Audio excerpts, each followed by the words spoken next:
시청자 여러분 반갑습니다. 2월 12일 수요일 손상TV 10분 찌르기 방송을 시작하겠습니다. 자, 오늘 이 시간에는 참 황당무계한 헌법재판소의 급소를 좀 찔러보겠습니다. 도대체 헌법재판소가 지금 무엇을 하고 있는지 하는 꼴이 완전히 독재를 능가하는 이 이상한 짓들을 하고 있습니다. 대통령 탄핵이 아니라 헌법재판관들부터 탄핵을 해야 되고, 그 중에서도 우리 법 연구회 소속 이 하나에 척결하듯이 이걸 척결하지 않으면 나라 꼴이 제대로 안 될 것 같다는 생각입니다. 제 개인적인 생각 같지만 저는 이런 헌법재판소가 왜 있는지를 모르겠습니다. 무슨 좌파들 개 모임체도 아니고 우리들 연구회 연구 모임도 아니고 아주 저거들 멋대로입니다. 아무래도 윤석열 대통령 탄핵과 관계없이 국민들이 나서서 저 정치물에 빨간물에 푹 빠진 이 국가와 국민들에게는 백해무익한 헌법재판소를 폐지하는 운동이라도 해야 될 것 같다는 생각입니다. 특히 이번 헌법재판소 재판관들의 성향을 보면 좌파 1색, 우리법 연구소 1색, 독불장군 1색, 참 황당한 재판관들이 너무나 많습니다.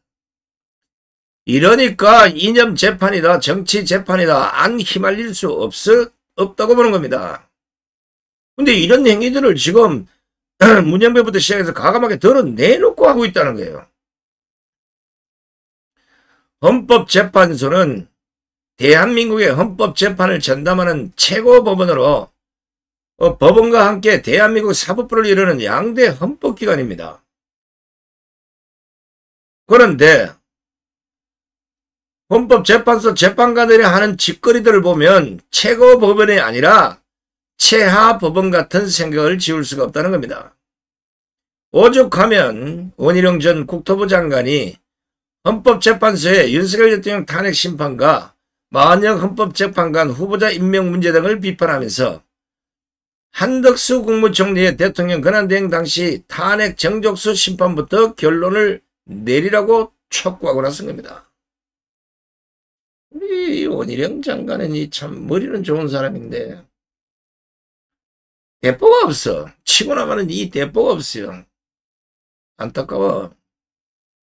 그래도 오늘 입을 벌렸습니다. 국회 기자회견에서 이렇게 말을 했습니다. 저는 오늘 국민 앞에 헌재를 고발하기 위해 이 자리에 섰다. 헌재는 국민의 기본권을 보호하고 국가기관의 분쟁을 해결해서 헌법을 수호하고 국민을 통합하는 기관이어야 하는데 지금의 헌재는 헌법으로부터 오히려 도망다니는 헌법 도망소의 모습을 보인다. 이런 비판을 했습니다. 어찌됐든 간에 원희룡 장관이 사법고시 수석 입학했으니까 원희룡보다 머리가 더 좋은 사람이 있으면 나와보래. 문영배 되겠어? 원 전 장관은 또 헌재는 한덕수 권한대행 탄핵 정족수 문제부터 해결해야 한다면서 핵심적인 사안에 대한 판단을 미루고 도망치면 안 된다. 그래서 헌법 도망소라고 이름을 붙인 겁니다. 자, 기억하실런지 모르겠는데 헌법재판소가 지난 1987년에 실시했던 국민투표로 확정한 현행 헌법, 그러니까 제9차 개정 헌법에 의거해서 신설이 됐습니다. 해석을 따지면 38년이 흘렀습니다. 물론 그전에도 비슷한 기구가 있었습니다.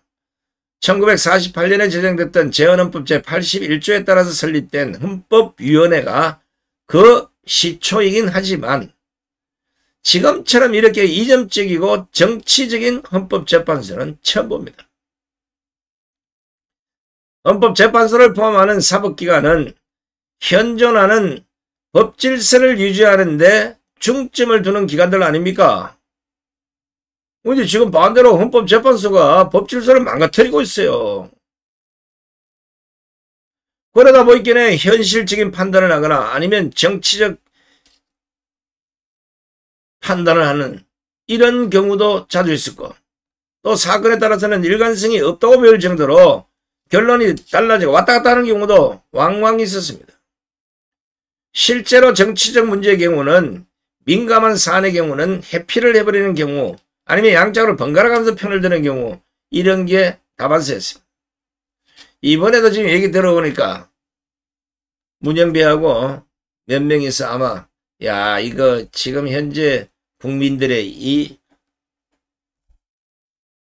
윤석열 대통령 지지율을 비롯해서 또 국민들이 이제 워낙 열받아 있으니까 이거 잘못 인용했다가 박살나는 거 아니나 이래가지고 뭐 자기들끼리 된다 안 된다 뭐 난리치기다가 그러지 말고 뭐 아예 그냥 우리 4월 달에 임기 끝나는 그때까지 끌고 가자 막 이런 얘기도 지금 나오고 있다 흔들리고 있다는 얘기잖아. 그죠? 이게 뭐냐면 법대로 정통으로 안 하니까 이런 문제가 생기는 겁니다. 법률적 해석의 순수성이 배제된 대통령 탄핵의 진행 과정을 보면서 실망을 넘어서 이대로 가다가는 헌법재판소가 정치바람을 타고 정치권이 마음에 들지 않는 대통령을 탄핵하면 그냥 손을 들어줄 것 같은 이런 헌법재판소가 된 거 아닙니까? 제가 수차 지적했지만 이런 식이라면 차라리 판사, 대법관, 헌법재판관 모두를 AI로 바꾸는 것이 국가나 국민들에게 더 효율적이지 않겠냐고요. 그렇지 않습니까? AI가 오히려 더 확실한 재판을 할 수 있어요. 빠른 시간 내에 판사, 대법관, 헌법재판관 전부 AI로 바꾸셔야 됩니다. 솔직히 지금 국민들로부터 가장 신뢰를 잃어서 무용론까지 대두되고 있는 3대 기관이 바로 국회, 공수처, 헌법재판소인데 정작 이들만 모르고 있다는 겁니다. 3대 무용론에 휘말리는 게 첫째 국회 보세요.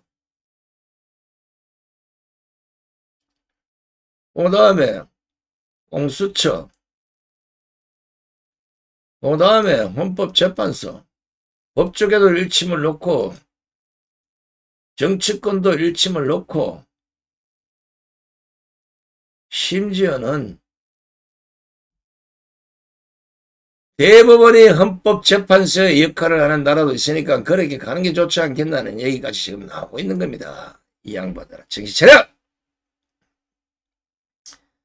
진짜 헌법재판소를 바라보는 국민들 짜증나게 만들고 공수처 때문에 열받았는데 헌법재판소까지 이질을 하고 있어요. 왜 우리가 뼈 빠지게 일을 해서 번 돈으로 세금을 내는데 저런 인간들에게 세비와 월급을 주는지 하가 치밀어 오르지 않습니까? 국민들이 혈세를 부어주면 이자들이 하는 일도 국민들을 위해서 일을 해야 하는데 국회는 야당과 이재명을 위해서 일한 것 같고 공수처는 좌파들을 위해서 일한 것 같고 헌법재판소는 우리 법인과 뭔가를 위해서 열심히 일한 것 같은 생각이 듭니다. 제가 어제 헌재 부근에 집회를 하면서 진짜 하가 치밀어 올라와서 진정시키는데 애를 먹었습니다. 윤석열 대통령 탄핵 심판을 심리 중인 헌법재판소가 한덕수 국무총리를 정인으로 불러달라는 윤 대통령 측 신청을 기각한 데 이어서 또다시 중앙선관위 서버 검증 요구까지도 재판관 만장일치로 의견이 기각했습니다. 아이고 참 만장일치 나온 꼬라지 보니까요 간땡이 씌어버렸어요. 그러니까 말인즉슨 문영배 거란 대행이 윤석열 대통령 측의 두 번째 선관위 서버 검증 요구도 받아들이지 않은 겁니다. 헌재는 지난달 30일 윤석열 대통령 측의 검증 요구를 한 차례 기각한 바 있습니다. 사실 심리까지도 부정선거 심리까지도 기각을 했어요. 토탈 따지면 3번이야. 또 윤 대통령 측에 이의를 제기하자 재판관 평의를 거쳐서 이를 다시 기각시켜버린 겁니다. 문영배가 앞선 결정에 법령 위반이 없다면서 만장일치로 2차 검증 신청을 기각한다. 이렇게 밝힌 겁니다. 참다. 저는 헌법재판소의 이러한 기각이 도대체 이해가 안 되는 겁니다. 아니 선관위가 막았으면 모르겠지만 헌법재판소가 왜 막았느냐고요. 헌법재판소는 이쪽 저쪽의 주장을 들어서 궁금한 거 있으면 다 까서 정확히 법대로 판결하면 될 일인데 왜 선관위가 마치 헌법재판소가 선관위처럼 서버를 못 가게 했나? 이 제정신입니까 이것들이? 아니 김용빈 중앙선관위 사무총장이 뭐라고 했습니까? 법원이나 헌법재판소가 서버 검증을 채택할 경우 응하겠다고 밝히지 않았냐고요. 그런데 왜 헌법재판소가 이걸 기각시키는 겁니까?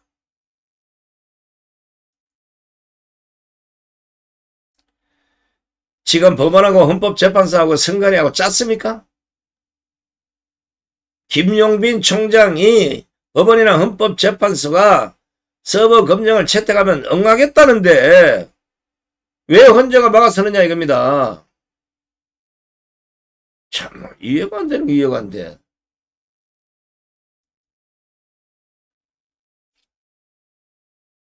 김용빈 사무총장이 헌재에 나와서 분명히 이런 말을 했습니다. 21대 총선 관련 모든 선거 소송에서 저희가 가지고 있는 자료를 다 줬고 다 줬다는 게 국정원이 줬다는 겁니다. 자, 여기 중요한 게 있어요.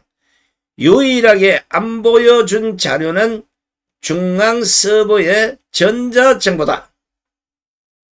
이야, 노란 글자요. 분명히 안 보여준 자료는 중앙 서버의 전자정보라고 했습니다. 저게 핵심이에요. 껍데기 다 보여주고 핵심을 안 보여줬는데 이걸 왜 헌법재판소가 막았느냐 이거예요. 김용빈이가 서버 데이터베이스도 필요하다면 검증에 응하겠다. 임의적으로는 할 수 없고 헌재나 법원의 검증을 신청해 채택되면 응할 것이라고 했는데 헌재가 무슨 이유로 이걸 기각하는 겁니까? 아니 선관위가 헌법재판소가 서버 검증을 채택할 경우 응하겠다고 하면 그냥 받아들이면 되는 거 아닙니까?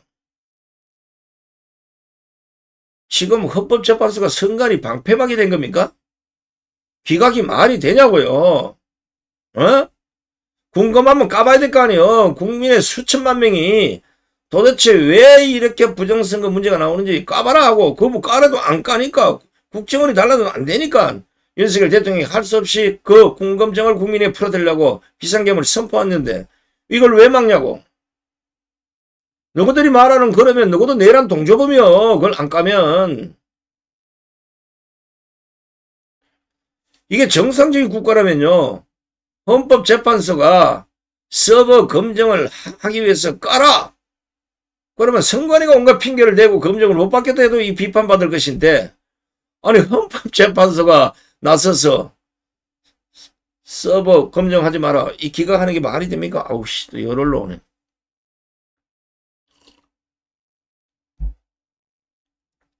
아니 이게 정상적인 헌법기관이 국가기관이 맞습니까? 이거 헌법재판소가 투표자 수 검증 신청을 전격적으로 기각함으로써 헌법재판소 판결에 대한 신뢰에 회복할 수 없는 타격을 입었다. 저는 그렇게 보는 겁니다. 무엇보다 헌재는 대통령 측이 신청한 투표자 수 검증 신청을 기각하면서 헌재 스스로 공정한 재판을 할 의지가 없다는 걸 만천하에 드러낸 것이 아니겠습니까? 그러면 기각해야지 빨리. 저는 헌법재판소가 부정선거 관련 증거 신청을 기각한 것은 반대로 생각하면 윤석열 대통령의 계엄 선포 정당성을 헌법재판소가 인정했다고 보는 것입니다. 시청자 여러분 생각 어떻습니까? 왜냐하면 투표자 수 문제는 국정원만 아니라 이미 빼박 증거들이 스들어가게 제시가 되어 있습니다. 뭐 사람 성도 아닌 이상한 성을 갖다 붙인 거, 또 뭐 100몇 살, 뭐 130살, 또 사망자 이런 사람들이 투표한 것처럼 거기에 명부에 올려놓은 거 이거 어제 국정원에서 지간 그대로 다 밝혀져 있는 겁니다. 이미. 아니 세상에 한번 보십시오. 이런 성이 어디 있습니까? 광식, 걸식, 깨시, 껌시, 물시, 교시, 충시, 칠시. 이 말이 됩니까 이게? 그리고 이런 투표지가 이렇게 무대기로 수만 장 나왔는데 왜 나온지는 알아봐야 될 거 아니냐고요. 정상적인 투표지는 여러분 보시다시피 이렇게 차곡차곡 간주어도 저렇게밖에 안 되는 겁니다. 참나. 아니 이런 신권 투표지가 뭐 한두 장 나오면 그럴 수 있다고 봐요. 뭐 안 펴고 넣었으니까. 무대기로 그것도 진짜 손대 하나 안 탄 것처럼 저렇게 나와 있어도 저걸 아니라고 닭발 내미는 참 대단한 나라입니다.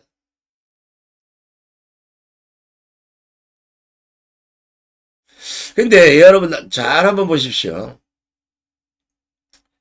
이런 신권 투표지가 이번에만 문제가 아니라 3.15 부정선거가 일어났던 1960년 4월 17일에도 이게 문제가 됐던 겁니다. 한번 보십시오. 빳빳한 투표지 주먹. 참나 이게 우연의 일치입니까? 아니면 이 짓거리를 지금까지 해온 겁니까? 이게 4.19 의거에 도화선이 된 게 빳빳한 투표지인데 지금 이걸 아니라고 덮어? 결국은 까면 뭔가는 큰 문제가 될 수밖에 없으니까 덮어버린 거예요. 그렇지 않겠습니까? 선관위 김용빈 사무총장도 유일하게 안 보여준 자료가 중앙서버의 전자정보라고 했으면 그리고 안 보여준 거 이번에 까보자. 이게 정상적인 흔적 아닙니까? 그런데 모든 정보가 총망라되어 있는 중앙서버의 전자정보를 헌법재판소가 기각으로 막아버리는 거. 이 자들부터 탄핵해야 돼. 이게 내란죄 아니에요 이게? 특히 12.3 계엄선포 이후에 윤석열 대통령이 스스로 밝힌 대국민 담화문 그리고 자필 편지 이런 데서 부정선거 의혹을 밝히고자 하는 그 의혹을 그대로 발표했습니다. 그게 대통령 비상계엄 선포의 주된 이유기도 했고 근데 이걸 안 밝히면 어쩌자는 겁니까? 이러고 덮어놓고 그냥 탄핵에 인용해버렸겠다 이거다? 물론 이게 헌법재판관들 중에는 선관위원장, 지역 선관위원장 이런 했던 사람들이 많이 있다 보니까 부정선거로 의심될 만한 확실한 증거가 나오면 대통령 계엄 선포는 그냥 그대로 기각돼버려야 되고 나중에 오히려 저거들이 다치게 생겼으니까 덮어버린 겁니다 이거. 근데 이게 용서가 되냐고 이게. 대통령이 부정선거를 의심할 만한 상당한 이유가 도대체 무엇이었는지 바로 중앙선관위에서 유일하게 안 보여준 전자정보를 까야 되는 거 아니냐 이거요. 대통령이 부정선거를 의심하고 있다. 자 그렇다면 무슨 의심을 하느냐. 썩을 까보자. 이렇게 따져보는 절차가 바로 헌법재판소의 필수적인 과정입니다. 근데 이걸 왜 헌재가 막아쓰는 겁니까? 다시 따지면 헌법재판소가 대통령 측의 투표자 수 검증 신청을 불허했다는 것은 계엄 선포의 정당성은 따지지 않겠다는 거 아닙니까? 그냥 위헌 여부만 따져보겠다는 거죠. 어이 문영배 그리고 헌법재판관들 내 말이 틀렸어요?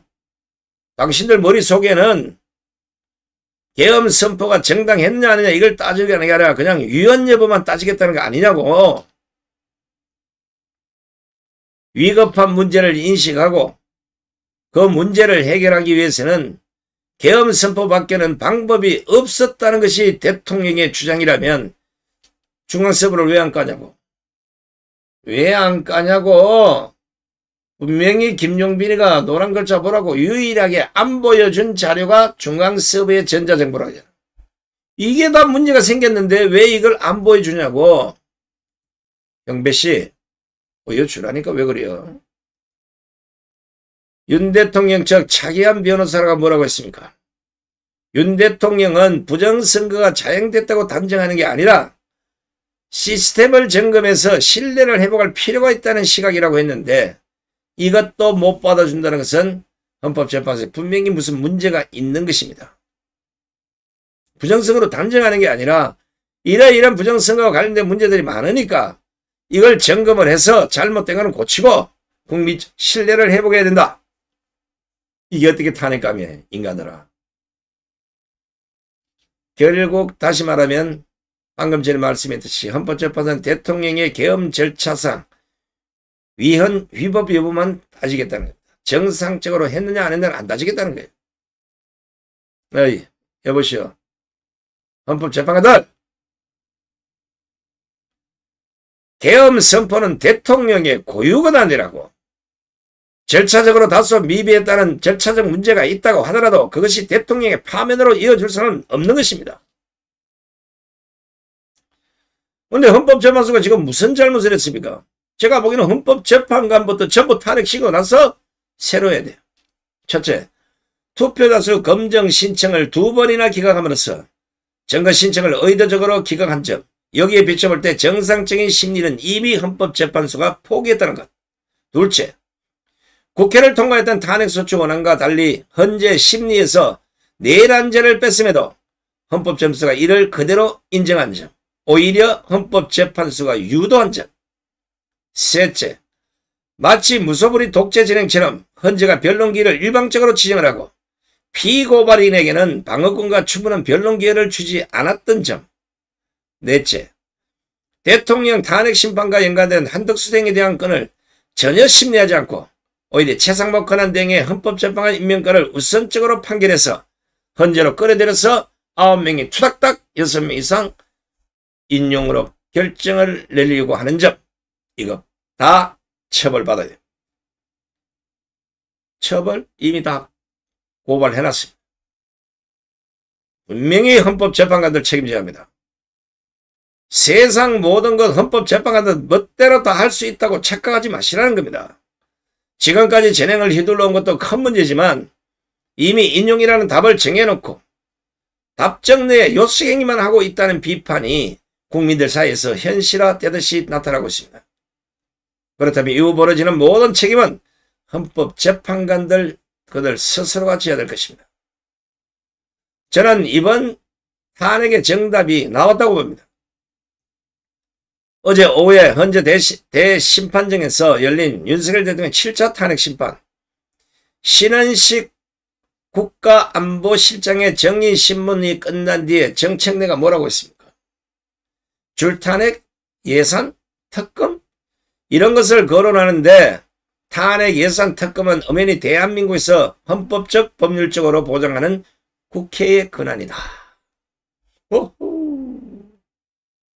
정책내가 머리가 나쁘다는 건 딱 표시가 나요. 공부를 안 하니까 이런 거예요.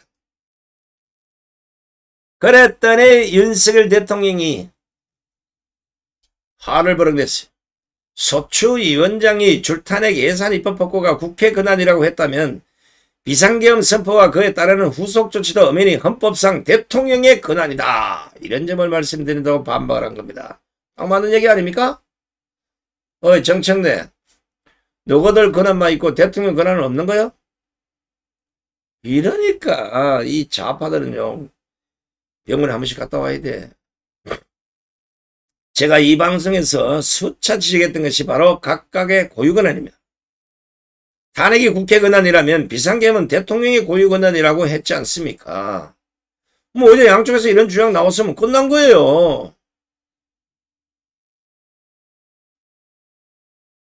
그리고 검찰은 왜 김용현 전 국방부 장관 변호인단이 지난달 31일 문영배 헌법재판소장 권한대행과 정책내 국회 법제사법위원장, 일부 언론사 대표와 소속 기자 등을 업무상 비밀 누설과 직권남용, 형사소송법상 등사기록 남용금지 위반 등 이런 혐의로 서울중앙지검에 고발했는데 왜 지금까지도 수사를 안 하는 겁니까?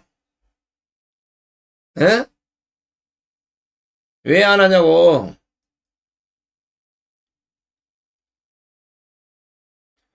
아니 정광훈 목사는 관련된 그것도 없는데 어거지로 만들고 뭐 특별수사처를 만들고 이래가지고 입건까지 해놓고 왜 이런 자는 안 합니까? 이렇게 심각한 문제잖아요 이게.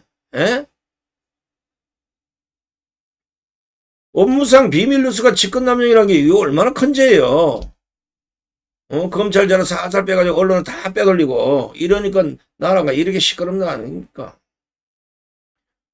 그리고 업무상 비밀누설과 직권남용 혐의자들이 헌법재판소에서 재판을 하고 거기에 법사위원장으로 탄핵소추위원장으로 참석한다는 게 말이 됩니까?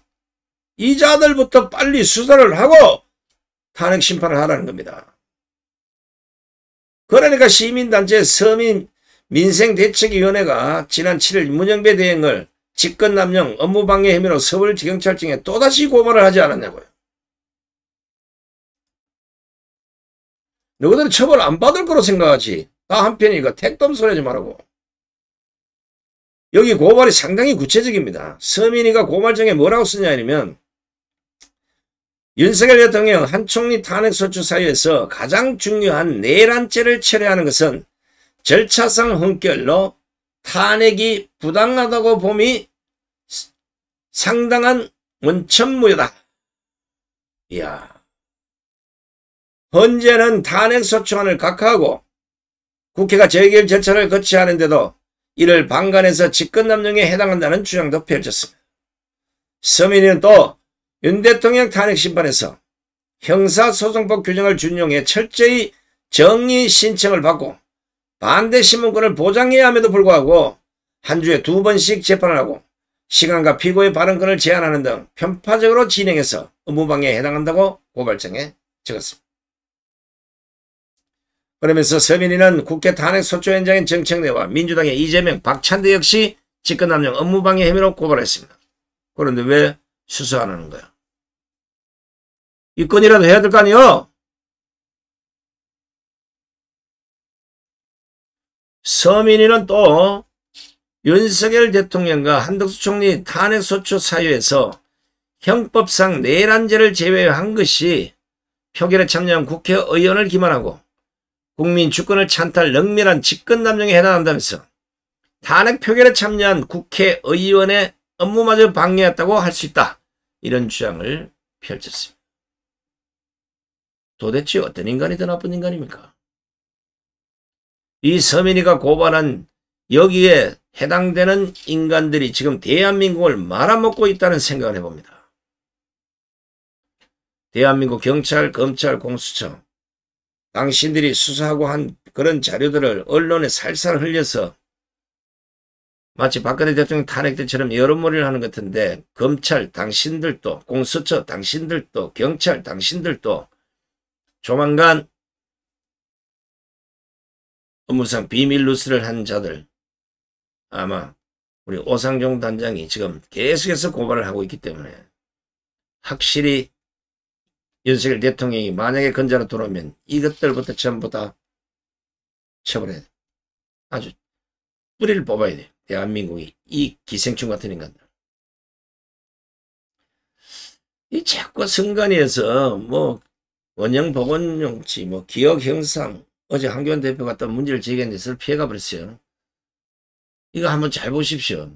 투표를 끝내면 왼쪽의 투표지처럼 저런 형태로밖에는 안 됩니다. 아무리 그래도 어떻게 오른쪽에 저런 투표지가 한두 개도 아니고 수십만 장 무대기로 나올 수 있겠나 이거요. 예? 이게 얘기 되냐고 이게. 헌법재판관들 눈깔이 있으면 한번 보라고. 헌법재판소가 선관위의 핑계는 다 받아들이고 대통령 측 변호인들이 얘기하는 건 왜 막았으냐. 그러니까 너희들도 똑같은 인간들이니까 다 탄핵시켜야 된다. 알겠습니까? 자, 이거 또 오늘 서울에 아침부터 계속 눈이 왔는데 내일 또 강릉 집회 10시에는 강릉 집회 4시에는 영덕 울진 청송 집회를 위해서 또 동해안 벨트를 순회해야 됩니다. 금요일날 와서 또다시 금요일날도 사랑제일교회에서 오전 오후 자유말대가 또 있습니다. 몸이 배겨낼지 못 배겨낼지 하여튼 최선을 다해보겠습니다. 그리고 토요일날 강화문 광장에 또 대형 집회를 위해서 여러분 고생스럽지만 많이 나와주시기 바랍니다. 끝까지 함께해 주신 시청자 여러분 대단히 고맙습니다. 안녕히 계십시오.